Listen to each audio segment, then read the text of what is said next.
తీసుకొచ్చారండి. వారికి ఆ రామకృష్ణ స్వామివారి ఆశీస్సులు చర్చలు పెట్టామా సెలవులు మనసుతో కోరుకుంటున్నాం.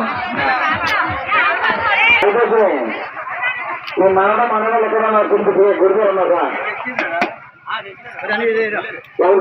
ఇక్కడ శ్రీ శ్రీ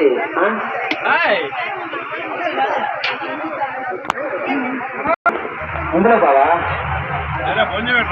గారు ఎలా కరాడు అది గ్రూప్ లో పెట్టాలి. అన్నం రెడ్డి అన్నం తింటావాలి. అస్సాలు